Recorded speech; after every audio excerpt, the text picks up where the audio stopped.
If you're a millennial, statistically, your favorite Looney Tunes character is likely to be Wile E. Coyote. But if you're a millennial from New York, it's more likely to be Bugs Bunny. What's up, Doc? Want to know more? What's up? We're Human Theory. We use real data and science to tell you a little more about you. We're going to take a look at your favorite characters from Looney Tunes based off of Ranker's more than 35,000 votes on our list of the best Looney Tunes characters of all time. And we're going to tell you a little about what all that data means. All right, let's do this thing. Right out of the gate, if you're a millennial or a Gen Zer, you're most likely to be into Wile E. Coyote. This makes sense, right? Like the younger generation, Wile E. Coyote was promised that technology would bring him to new heights of comfort and ease, only to plummet from those heights when the Acme Company rocket he was riding suddenly came to a halt in midair.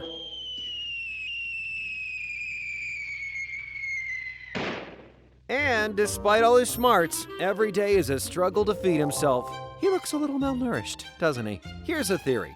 Unlike Gen X or baby boomers, millennials see themselves as tragic figures instead of comic heroes, victims of circumstance beyond their control that caused the dynamite they're carrying to explode prematurely.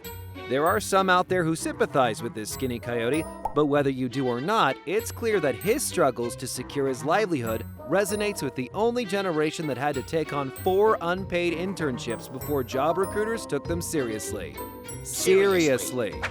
Meanwhile, boomers and Gen Xers prefer the rabbit, the myth, the legend, Bugs Bunny. After all, if you grew up in a world where the economy worked and it was possible to own a house, why identify with anyone other than the hero? After all, if Wile E. Coyote still hasn't caught Roadrunner, it must be because he doesn't work hard enough.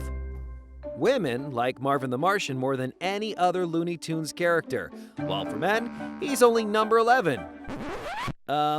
Why? Yes, very curious. Well, for one, Marvin is a quieter, more intellectual character than most of the villains that Bugs Bunny faces.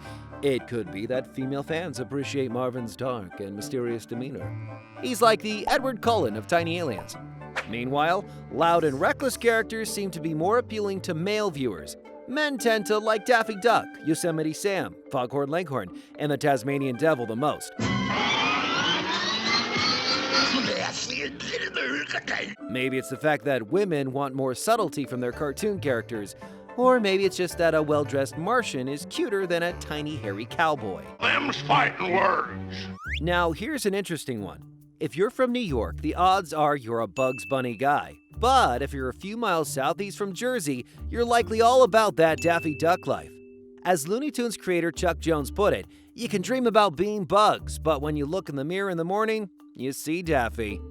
Everybody thinks they're Bugs Bunny. You know, suave, clever, good at cross-dressing. Isn't she lovely? But at the end of the day, most of us are actually Daffy Duck.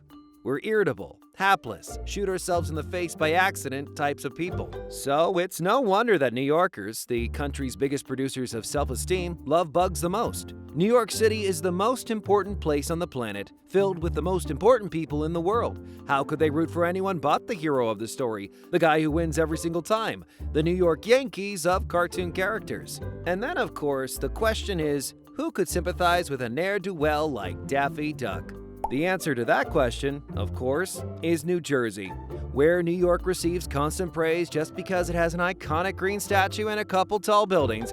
New Jersey suffers constant derision from people who've never bothered to visit it. Daffy Duck is just as funny as Bugs Bunny, but more relatable. Similarly, New Jersey is just as good as New York, but there's gambling there. I'm rich. Diamond-studded hutches. The people of New Jersey aren't too proud to acknowledge that they've been outsmarted by a rabbit, or that they might have something of a speech impediment. Where New Yorkers can only respect winners, New Jersey citizens support a true duck of the people.